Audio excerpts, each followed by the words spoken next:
Hi, Rabbi. Hi. I'm quite new to your channel, to be honest, and it's my first time calling into any podcast. Okay. Can you believe I've never Ingrid. called into a podcast. So you have more experience calling into someone else's podcast. Really? No, I've never. So you have more experience calling into a podcast than I do. So I'm going to follow your lead. What's Great. up? Yeah. What's up? Talk to me. So, jumping straight into my topic, last week I mentioned in the chat that I've been identified as a highly sensitive person. Mm-hmm. And it's a new term that I've personally never really heard of until last year. Yeah. HSP, highly sensitive person. Yeah. Yes, exactly. Yeah. And I mentioned I have trouble throughout my life until now as well with feeling very intense emotions. I sometimes don't even know what to do with them. And I did watch a few clips of your shorts about it. Hence, I found out of your channel. Okay. So I'm just wondering, what advice would you have for me to, I guess, to manage through my life with being a sensitive person? First of all, to continue doing what you started doing, which was educating yourself. That's how you found my channel. You were looking for information about this. And it's a blessing that this information even exists today, because once upon a time, not so long ago, there was no information. So continue educating yourself. But, you know, I spoke about to an earlier caller about self-advocating. Self-advocating is just so powerful. Like, I'll give you another example, because you talk about highly sensitive. You know, like, let's say, I don't know if this is a particular issue that you have, but like, you ever feel like a social outing is just overwhelming? Not for any particular reason, just like your social battery gets drained, and it's like you just need to go be back by yourself in your fortress of solitude. Absolutely. Okay, fine. So self-advocating is knowing how to communicate that in a way that other people can choose to accommodate or not. In other words, sometimes we force ourselves to do things that we really aren't comfortable doing, and we end up paying the price, and the people we associate with end up paying the price. It's like when you're a people pleaser and you make too many commitments and then you let people down. So, you know, when you say, yeah, sure, let's have plans, because you want to be nice. And then the reality is you're going to go out there and you're going to get drained, and you're going to start being a grump, or you're going to act weird. And then what was the point? So self-advocating is so big. It's like, you know what? I'm really up for getting together for coffee for half an hour. How does that sound to you? And if the person's like, getting together for half an hour, they're not even worth it. It takes me a half an hour to get to your side of town. Okay, no problem. No problem. Then we don't have to do anything. No problem. And no offense. Like, I'm not offended. I hope you're not offended. But self-advocating is really important. Just be realistic about what you're comfortable with, and be honest with yourself and be honest with others.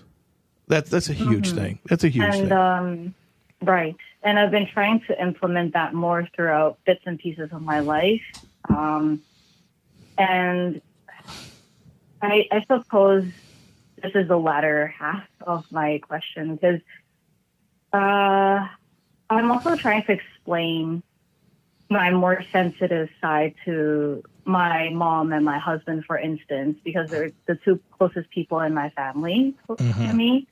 Sometimes I don't feel or think that they truly completely understand what I'm talking about, but more on the cognitive side, they do understand, but not quite on the emotional side. And I understand that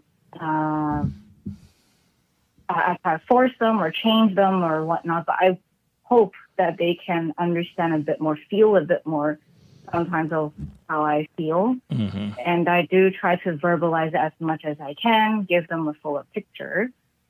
So, that's another part that I probably want some advice as well. Yeah. Okay. They try their best to cater. But yeah. Yeah. relationships are tough. Relationships are tough, and especially if you're a sensitive person. Yeah,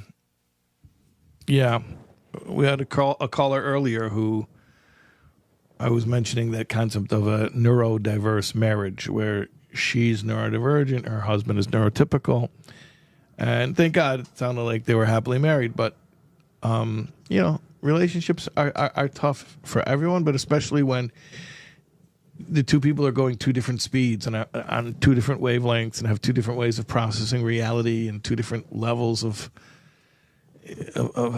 energy and two different levels of what they're comfortable with, and it's tough. Listen, all I can tell you is what I said before about self-advocating. The more clear you can be, the better.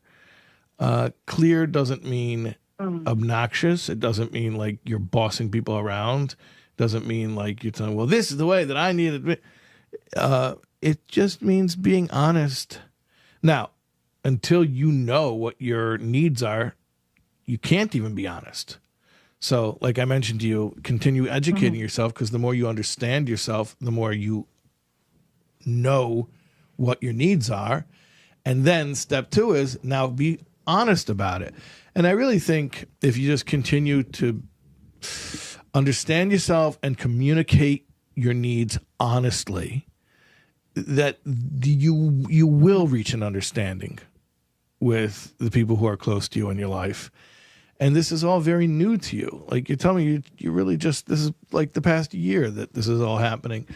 So there's a very steep learning curve, and you're still learning, you're still finding your way. But just continue to seek knowledge, seek clarity, be gentle with yourself. That's a big thing. Be gentle with yourself and accepting of yourself.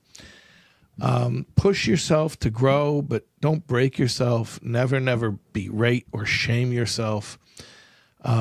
Just be respectful and gentle toward yourself, and be honest with others, and be gentle with them as well.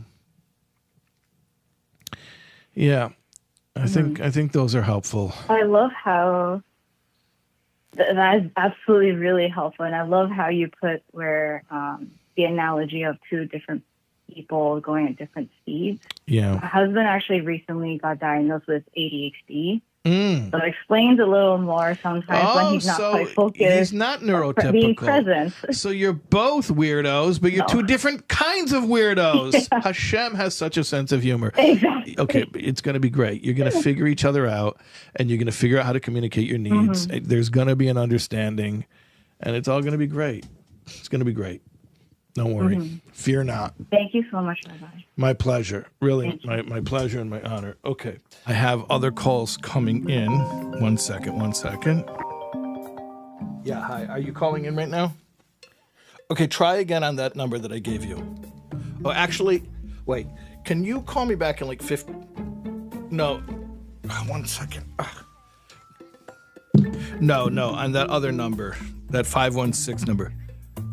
Wait, could you call me in 15 minutes? Is that okay? Ooh, okay. 1 second.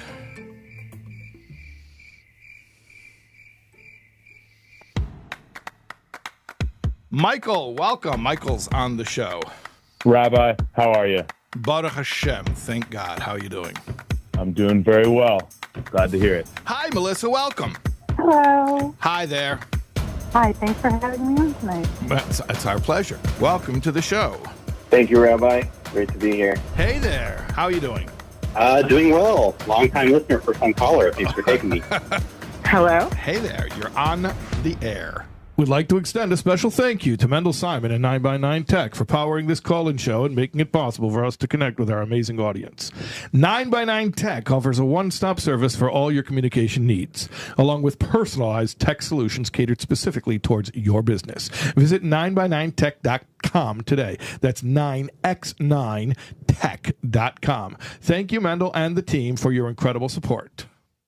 Hey, this is Shais Taub. You were just watching a clip from this class. If you want to get the full context, the full class that this clip that you just watched was from, you watch right here. Click right here. Here.